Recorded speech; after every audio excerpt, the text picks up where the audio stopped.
একটা।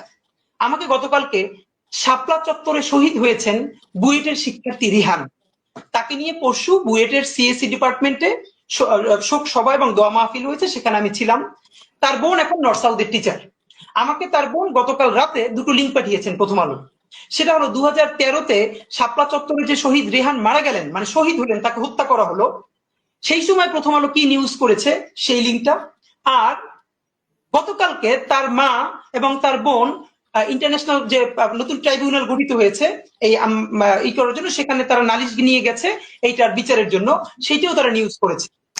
দেখেন, রেহানের মা বলছে বক্তব্যে, যেটা সকল টিভিতে এসেছে, আমাদের কাছেও আছে, রেহানের মা বলছে আমার ছেলে 5 তারিখের আগে যে আন্দোলন হয়েছে হেফাজতের, সেইটার প্রতি সংহতি জানাতে গিয়ে সে আগেও গিয়েছে, তাকে রামদা দিয়ে কোপ দেওয়া হয়েছে, সেই জখম হাত নিয়ে সে বুয়েটে এসেছে, তার বন্ধুরা বলেছে। 5 তারিখ এই জনতার আন্দোলনে অংশগ্রহণ করতে গিয়ে তারপরে সে আবার হত্যাকাণ্ডের শিকার হয়েছে। একবারও সে বলে নাই যে আমার ছেলে এই আন্দোলন দেখতে গিয়েছিল, সে অ্যাডভেঞ্চারাস ছিল, সে মারামারি দেখতে গিয়েছিল, তারপরে মারা গিয়েছিল। সে বলেছে আমার ছেলে এই আন্দোলনের প্রথম থেকে ছিল, তারপরে সে আবার আন্দোলনে গেছে এবং সে শহীদ হয়েছে। 2013 তারিখের 6 মে প্রথম আলো নিউজ করেছে, যেহেতু এটা বুয়েটের ব্যাপার, এটা যদি লেখে বুয়েটের কেউ আন্দোলনে শরিক হয় তাহলে খুবই এলিটপনা নষ্ট হয়ে যায়, সুশীলপনা, শাহবাগীপনা।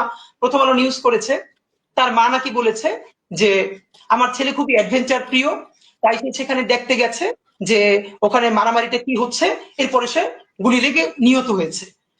অথচ রেহানের মা সেদিনও বলেছে আমার ছেলে অ্যাডভেঞ্চার প্রিয়, কিন্তু আমার ছেলে সেটা দেখতে চায় না, আমার ছেলে সে আন্দোলনে গেছে এবং সে শহীদ হয়েছে। আপনি ভাবেন, তাহলে সেই নেগেটিভ তার মায়ের বক্তব্য যে সে মিথ্যা করেছে, সে কি সরি বলেছে, সে কি ক্ষমা চেয়ে